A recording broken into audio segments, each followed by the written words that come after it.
हमारे सभी दर्शकों को सादर प्रणाम। जय श्री कृष्ण।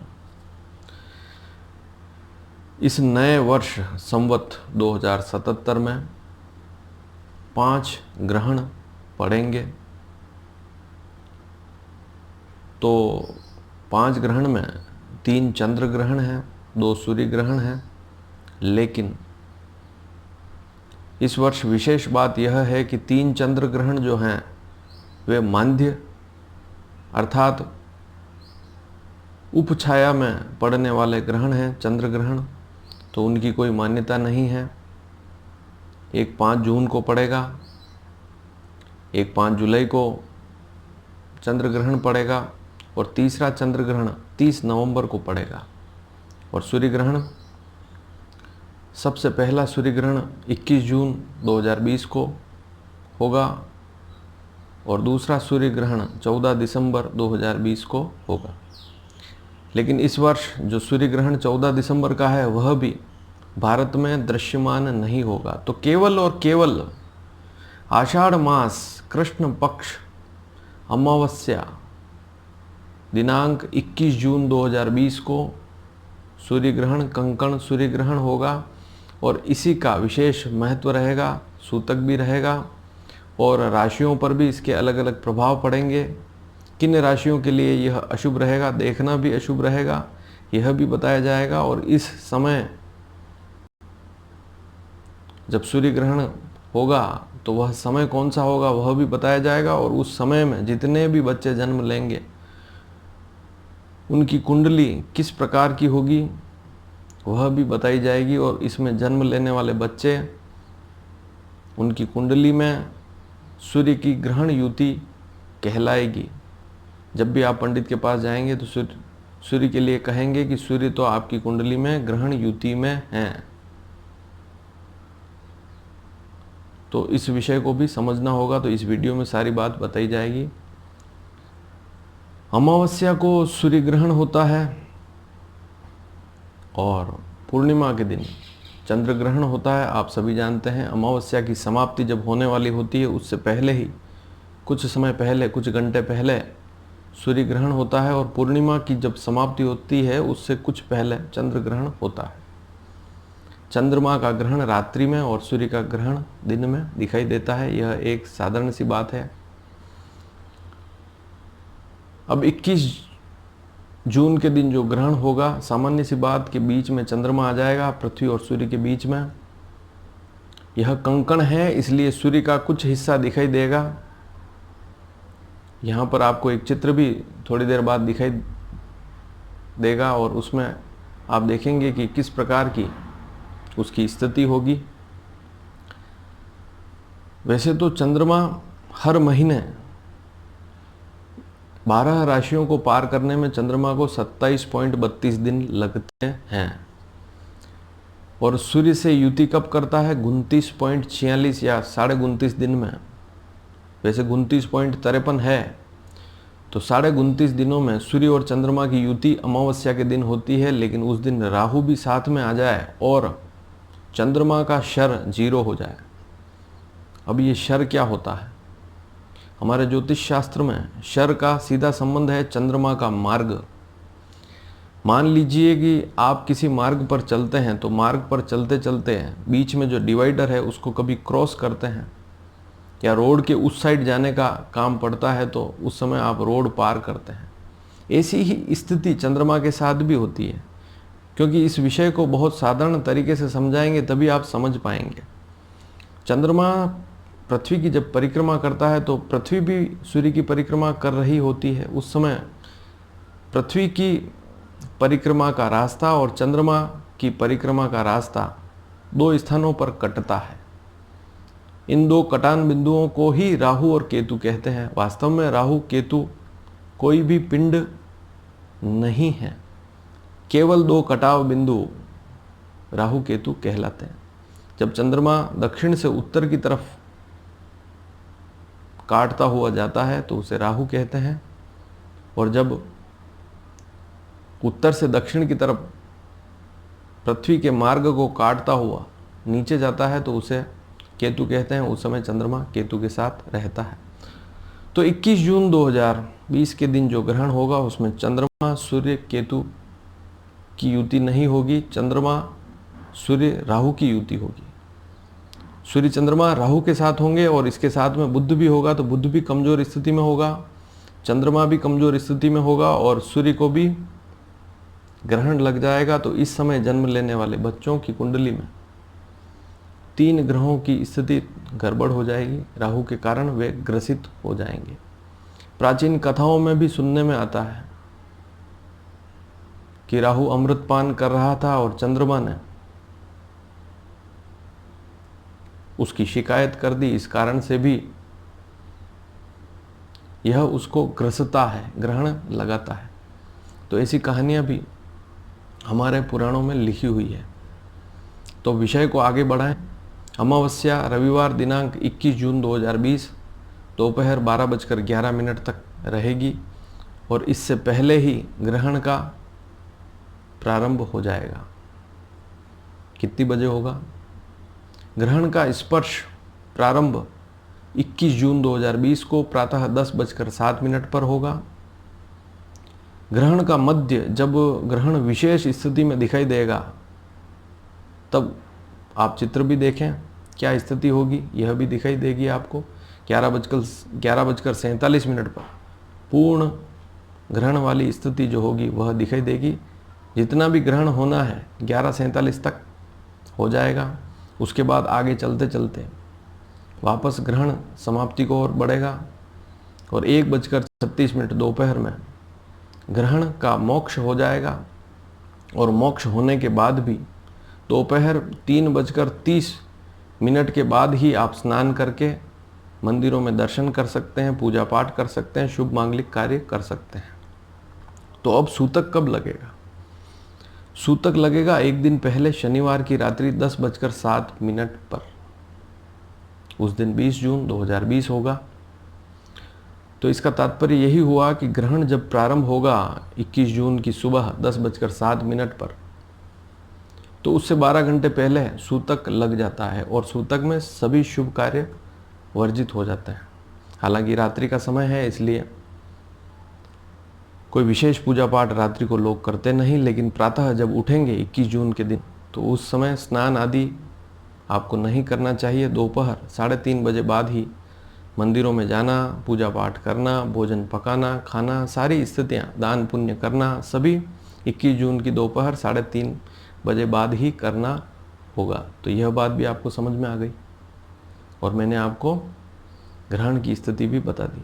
चंद्रमा और राहु जब कुंडली बनाते हैं या रोज की ग्रह स्थिति देखते हैं, विशेषकर अमावस्या के दिन चंद्रमा और राहु के बीच का जो अंतर है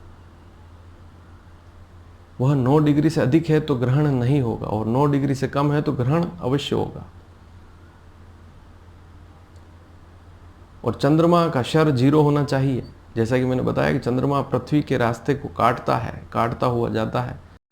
उस समय चंद्रमा का शर जब कटान बिंदु होता है तो उस समय चंद्रमा का शर 0 होता है और 0 होते ही अगर अमावस्या होगी या पूर्णिमा होगी तो उस दिन ग्रहण अवश्य पड़ेंगे।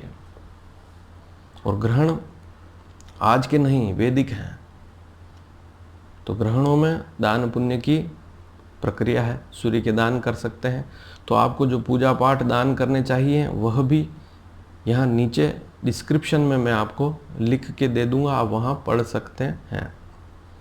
अब एक स्थिति और देखें कि ग्रहण के दिन मध्याह्न कब होगा, क्योंकि मध्याह्न का बड़ा महत्व है।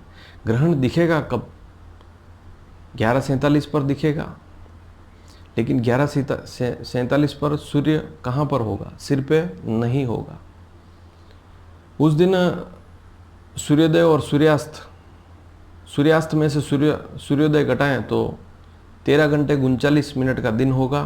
तो मध्याह्न उदयपुर में दोपहर 12:30 पर होगा।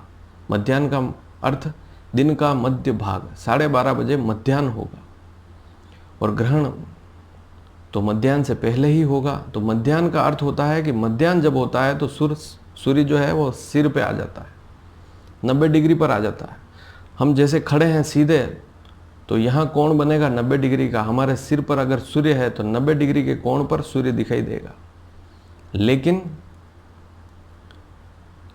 ग्रहण उस दिन 21 जून के दिन 79.16 डिग्री पर 79 डिग्री पर आपको सूर्य आकाश में दिखेगा, अर्थात 90 डिग्री से कुछ आगे और भूमि से 80 डिग्री उठा हुआ उन्नतांश, जिसे एल्टीट्यूड भी बोलते हैं अंग्रेजी में।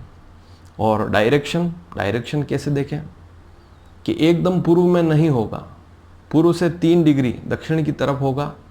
यदि आप उत्तर को 360 या 0 डिग्री मानते हैं, 360 और 0 डिग्री एक ही होता है। नॉर्थ 0 डिग्री, पूर्व दिशा 90 डिग्री, दक्षिण दिशा 180 डिग्री, पश्चिम दिशा 270 डिग्री। आप जब भी कंपास खोलकर देखेंगे तो वहाँ ये सारी बातें आपको मिलेगी। तो 93.14 डिग्री पर आपको सूर्य दिखेगा सामने आकाश में। पूर्व दिशा 90 डिग्री है, उधर वहाँ से आपको दक्षिण की तरफ 3 डिग्री की तरफ देखेंगे तो आपको सूर्य की स्थिति बता रहा हूँ मैं कि जमीन से 80 डिग्री ऊपर उठा हुआ होगा, 79 डिग्री 79 डिग्री उठा हुआ होगा और 93 डिग्री के डायरेक्शन पे, जिसे दिगंश बोलते हैं, दिगांश, वहाँ पर सूर्य आपको दिखाई देगा। तो यह स्थिति भी आपको समझनी होगी। और जब ग्रहण प्रारंभ होगा 10:07 से दोपहर की 1:36 पर समाप्त होगा, तो इस समय में विशेषकर ग्रहण मृगशीर और आर्द्रा नक्षत्र पर होगा। तो मिथुन राशि वाले जितने भी लोग हैं, जिनकी राशि मिथुन है, उनके लिए यह ग्रहण विशेष अशुभ रहेगा। तो इस बात को भी समझना पड़ेगा। और मृगशीर नक्षत्र में चौथा चरण की अक्षर किशन नाम है, कीर्तन नाम है। और आर्द्रा नक्षत्र कुसुम नाम है या कुशाल नाम है। तो उन नाम अक्षरों वाले लोगों के लिए भी यह ग्रहण विशेष नुकसान वाला होगा। तो इस विषय को भी समझना होगा। तो मृगशीर और आर्द्रा नक्षत्र पर यह ग्रहण होगा। ज़्यादातर समय जो है ग्रहण, अधिकतर इस दिन जो है अधिक समय तक ग्रहण मृगशीर नक्षत्र पर रहेगा। और फिर आर्द्रा नक्षत्र पर तो मुश्किल से यह 1 से 1:36 के बीच में 36 मिनट तक ही रहेगा। अब इस समय में सिंह और कन्या लग्न की कुंडलियां बनेगी। जिन बच्चों का जन्म होगा उनकी कुंडली जो बनेगी वह सबसे पहले तो सिंह लग्न की बनेगी, फिर कन्या लग्न की कुंडली भी बनेगी। तो इस विषय को भी समझना होगा। सिंह लग्न में जिनका जन्म होगा उनको लाभ की अच्छी सुविधाएं बढ़ेगी, लेकिन यह ग्रहण उनके लाभ वाली स्थिति पर है, इसलिए वे जीवन में कभी उल्टे सीधे काम करेंगे तो उनको नुकसान भी भोगने होंगे। और इसके साथ ही उनको स्वास्थ्य में भी और माता पिता के स्वास्थ्य में भी इसका बुरा प्रभाव पड़ेगा जो इस ग्रहण के दौरान जन्म लेंगे। कन्या लग्न में भी ऐसी ही स्थिति बनेगी और उनके लिए उनके कार्य क्षेत्र में मान सम्मान में भी कमी वाली स्थितियां भविष्य में बनेगी। तो जो भी बच्चे इस समय में जन्म लेंगे उनकी कुंडली में भी इन ग्रहों का दुष्प्रभाव अवश्य रहेगा। चंद्रमा कमजोर है इसलिए स्थितियां कमजोर रहेगी। सूर्य कमजोर है तो सूर्य की स्थितियां भी कमजोर रहेगी। तो इस बात को भी समझना होगा। अब एक बात और समझें कि ये जो ग्रहण है, इस ग्रहण में मेदिनी ज्योतिष के आधार पर वैश्विक दृष्टि से देखें तो क्या लाभ मिलेगा। तो वैश्विक दृष्टि से भी नए नए अनुसंधान होंगे, लाभ की स्थितियां बनेगी, नए नए प्रयोग होंगे, उसमें कई देश सफल होंगे, भारत भी सफल होगा। आर्थिक स्थिति भी इस समय सुदृढ़ रहेगी, लेकिन जितने भी शासक हैं, राजा हैं, क्योंकि सूर्य राजा है, चंद्रमा भी राजा है, मंत्री है, वे लोग परेशान रहेंगे, उनके ऊपर दबाव पड़ेगा, जन सामान्य भी तनाव में रहेगा। तो 1 महीने तक यह स्थिति बन सकती है, लेकिन आर्थिक मामलों में कोई ज़्यादा नुकसान वाली स्थितियाँ नहीं हैं। बहुत से ऐसे खाद्यान्न हैं जो सस्ते भी हो जाएंगे, बहुत सी चीज़ों में लोगों को लाभ भी मिलेगा। तो इस विषय को भी समझना होगा, नए नए शोध भी होंगे।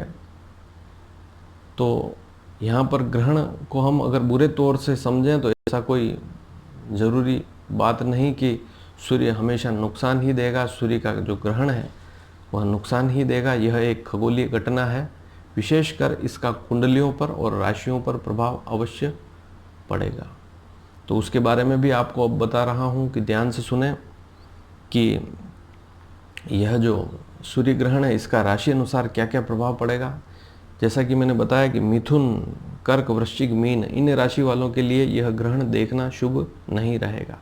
इसके अलावा जो बीमारी से ग्रसित हैं, नवविवाहित जोड़े हैं, या जिनको अभी अभी संतान हुई है, संतान होने वाली है, छोटे बालक हैं, उनको इस ग्रहण को नहीं देखना चाहिए। राशि के अलावा 4 राशियां तो मैंने बता दी, मिथुन, कर्क, वृश्चिक, मीन, लेकिन अन्य राशि में भी जो लोग वृद्ध हैं, बीमार हैं, उन्हें भी इस ग्रहण को नहीं देखना चाहिए। अब सबसे पहले मेष राशि की बात करें, क्योंकि मेष, सिंह, कन्या और मकर ये 4 राशियां ऐसी है कि इनकी कुंडली में यह ग्रहण, जैसे मेष राशि की बात करें, इनके लिए लाभकारी रहेगा। इन 4 राशि वालों के लिए मेष राशि से देखें तो, या मेष लग्न की कुंडली है जिन लोगों की, उनको भी ध्यान देना होगा। खाली मेष राशि से संबंध नहीं, मेष राशि तो है ही, लेकिन जो भी मैं बता रहा हूँ राशियाँ, उसके साथ आपको लग्न भी देखना। आपकी कुंडली में यदि मेष लग्न है तब भी आपको लाभ वाली स्थितियाँ रहेगी। तीसरे भाव में यह ग्रहण बनेगा तो यहाँ पर आपको कोई ज़्यादा नुकसान वाली स्थितियाँ नहीं बनेगी, बहुत सी चीज़ों में लाभ मिलेगा, भाग्य की वृद्धि होगी, नौकरी में सफलता मिलेगी। केवल और केवल नाक, कान, गले में, क्योंकि ग्रहण है, थोड़ा सा प्रभाव तो देगा। नाक, कान, गले से संबंधित रोग वाले जितने भी हैं, मेष राशि वाले या मेष लग्न वाले, या स्किन, त्वचा से संबंधित रोग वाले जितने भी हैं, उनको अपनी त्वचा का भी ध्यान देना होगा। अब वृषभ राशि की बात करें, क्योंकि वृषभ, तुला, धनु और कुंभ 4 राशियां ऐसी है, इनको मध्यम रहेगा यह ग्रहण, और इस ग्रहण का प्रभाव इन राशियों पर 1 महीने तक रहेगा। तो वृषभ राशि वालों के लिए यह ग्रहण दूसरे भाव में बनेगा। वृषभ और मिथुन दूसरे भाव में ग्रहण बनेगा। दूसरा भाव होता है धन का, कुटुंब का, वाणी का। 3 चीज़ों पे ध्यान देना होगा आपको। वाणी पर ध्यान देवें, जमा पूंजी पर ध्यान देवें, परिवार पर ध्यान देंगे तो इस ग्रहण का कोई भी बुरा प्रभाव नहीं पड़ेगा। कहने का तात्पर्य, धन को सोच समझ कर खर्च करें। कुटुंब में अगर कोई आपसे बात कर रहा है तो उसकी बात पर भी आप ध्यान देवें, और आप घर के बाहर भी हैं तो आप अपनी वाणी पर थोड़ा सा संयम रखेंगे तो इस ग्रहण का अशुभ प्रभाव आपके ऊपर नहीं आएगा। अब मिथुन राशि की बात करें, क्योंकि मिथुन राशि पे ही ग्रहण है, तो आप दुर्घटनाओं से बचें। व्यर्थ टेंशन रहेगी, मानसिक अगर कोई समस्या है तो वह भी बढ़ेगी। तो आपको तो हर प्रकार से ध्यान देना होगा, क्योंकि आपकी राशि पर ही ग्रहण है। और ग्रहण के दिन सुबह 10 बजे से लेकर दोपहर 3:30 बजे तक घर से बाहर हो सके जहाँ तक ना ही निकले तो बढ़िया, और यदि निकलते भी हैं तो बाद में आकर भगवान की पूजा पाठ अच्छी तरह से करें। तो मिथुन लग्न, यहाँ आप लग्न को भी समझ सकते हैं और राशि को भी समझना है, क्योंकि मिथुन लग्न के बारे में भी बात कर रहा हूँ और मिथुन राशि के बारे में भी बात कर रहा हूँ। अब कर्क की बात करें, कर्क के लिए समय ठीक नहीं है, खर्चे बढ़ेंगे। यदि खान पान पे ध्यान नहीं देंगे तो स्वास्थ्य में भी समस्याएं रहेगी, मित्रों से भी समस्याएं रहेगी, अनावश्यक खर्च बढ़ेंगे। अनावश्यक अगर दौड़ भाग की तो आपको थकान भी रहेगी, शारीरिक कमजोरियां रहेगी। तो कर्क लग्न वालों को और कर्क राशि वालों को भी ध्यान देना होगा। अब सिंह राशि की बात करें, सिंह राशि वालों के लिए मध्यम रहेगा। उनको लाभ वाली स्थितियां बनेगी, अचानक लाभ वाली स्थितियां बनेगी, लेकिन उल्टे सीधे काम नहीं करने हैं। जैसे बहुत सी बार होता है कि व्यक्ति एकदम लाभ ले ले, एकदम लाभ प्राप्त कर ले, तो ऐसे काम आपको नहीं करने चाहिए। उल्टे सीधे काम नहीं करने, जल्दबाजी से बचना होगा। बाकी आपके लिए यह ग्रहण कोई नुकसान वाला नहीं रहेगा। कन्या के लिए भी अगर देखें तो इनके दशम भाव में यह स्थिति बनेगी। मिथुन, कर्क, सिंह, कन्या, दशम भाव, कन्या लग्न और कन्या राशि दोनों के लिए बता रहा हूँ। यदि किसी व्यक्ति का कन्या लग्न है, 6 नंबर का लग्न है या कन्या राशि है, दोनों के लिए नौकरी सत्ता में शुभ रहेगा। लेकिन मान सम्मान का थोड़ा सा ध्यान देना होगा। अपने जो बॉस हैं, बड़े अधिकारी हैं, उनसे सोच समझ कर बात करें। या आप स्वयं व्यापार भी कर रहे हैं तो वहाँ पर भी आपको अपनी बोली चाली पर 1 महीने तक अपने व्यवहार पर थोड़ा सा ध्यान देना होगा, अन्यथा काम काज आपके अच्छे चलेंगे।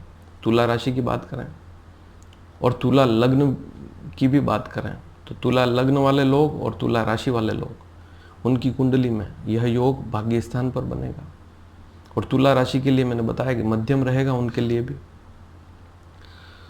तो तुला लग्न वालों के हिसाब से देखें या तुला राशि के हिसाब से देखें तो नवम भाव में यह स्थिति बनेगी भाग्य स्थान पर। तो धर्म के प्रति आपको थोड़ी आस्था रखनी होगी, अन्यथा भाग्य से लाभ मिलेगा। जिनका विवाह नहीं हुआ उनके भी योग बनेंगे। और पहले से ही आपको शनि की ढैया भी चल रही है, इसलिए आप अपने भौतिक संसाधनों, सुख के साधनों पे भी थोड़ा सा ध्यान देंगे, व्यर्थ खर्चे से बचेंगे तो ठीक रहेगा। आपके लिए सामान्य स्थिति रहेगी। यह ग्रहण ज़्यादा नुकसान आपको नहीं पहुंचाएगा। इसके अलावा थोड़ा सा धर्म में रुझान रखेंगे तो आपके लिए श्रेष्ठतम फल प्रस्फुटित होंगे। अब वृश्चिक लग्न और वृश्चिक राशि की बात करें तो इनके लिए यह ग्रहण शुभ नहीं है। स्वास्थ्य में बिल्कुल ही कोताही ना बरतें और इसके साथ ही किसी से शत्रुता भी ना करें। दुर्घटनाओं पर भी ध्यान देवें। दौड़ भाग यदि करते हैं तो वहाँ पर भी आपको ध्यान देना होगा। अचानक कोई लाभ ले रहे हैं तब भी आपको ध्यान देना होगा। आप कोई अधिकारी हैं तब भी आपको अपने निम्न वर्ग के कर्मचारियों पर विशेष ध्यान देना होगा। तो वृश्चिक राशि वालों के लिए ठीक नहीं है। धनु लग्न और धनु राशि वालों के लिए भी यह ग्रहण ठीक नहीं है, क्योंकि उनकी पत्नी का स्वास्थ्य खराब हो सकता है, पार्टनर से भी अनबन हो सकती है। यदि आप कोर्ट कचहरी अदालती कोई केस करना चाहते हैं या चल रहा है तो उसमें भी आपको थोड़ी सी समस्याएं रहेगी और इसके साथ ही आपको तनाव वाली स्थितियां भी रहेगी। यदि मकर राशि की बात करें तो मकर राशि वालों को यहाँ पर यह स्थिति छठे भाव में बनेगी। तो रोग, ऋण, शत्रु सबकी समाप्ति होगी। शरीर अच्छा रहेगा, रोग भी नहीं आएंगे, ऋण भी नहीं बढ़ेगा, स्वास्थ्य भी अच्छा रहेगा, शत्रुओं का दमन होगा। तो मकर लग्न और मकर राशि वालों के लिए यह शुभ रहेगा। कुंभ लग्न वालों के लिए देखें तो उनकी कुंडली में यह स्थिति पंचम भाव में बनेगी। तो पंचम भाव में संतान का लाभ आपको अवश्य मिलेगा। लेकिन यदि कोई स्टूडेंट हैं, शिक्षा ग्रहण कर रहे हैं तो थोड़ा सा ध्यान लगावें। 21 जून से 1 महीने तक शिक्षा पर थोड़ा सा ध्यान देंगे तो आपके लिए ठीक रहेगा। और थोड़ी बुद्धि को भी शांत रखेंगे। उल्टे सीधे मित्रों से बचना है। यदि आप किसी से प्रेम करते हैं, प्रेम विवाह करना चाहते हैं, तब भी बचकर चलें। मीन राशि और मीन लग्न की बात करें तो इनके लिए यह ग्रहण शुभ नहीं रहेगा। चौथे भाव में बनेगा, इसलिए सुख के साधनों में कमी बनेगी। व्यर्थ के खर्चे किए तो बहुत बड़े बड़े खर्चे हो जाएंगे। माता के स्वास्थ्य पर आपको ध्यान देना होगा। और इसके साथ ही जिनको फेफड़ों की समस्या है, हृदय के रोग हैं, उनको भी ध्यान देना होगा। जो बुजुर्ग हैं उनको भी अपने स्वास्थ्य पर ध्यान देना होगा। तो यह राशियों का फल है, यह ग्रहण है, लगभग सभी के लिए शुभ रहेगा। इसके उपाय डिस्क्रिप्शन में लिखे हैं, आप करेंगे तो आपको लाभ मिलेगा। और जिन जिन राशियों के लिए मैंने कहा है कि मिथुन, कर्क, वृश्चिक, मीन, इनको इस ग्रहण को नहीं देखना चाहिए और अन्य राशि वाले देखें तो कोई हर्ज वाली बात नहीं है। धन्यवाद। जय श्री कृष्ण।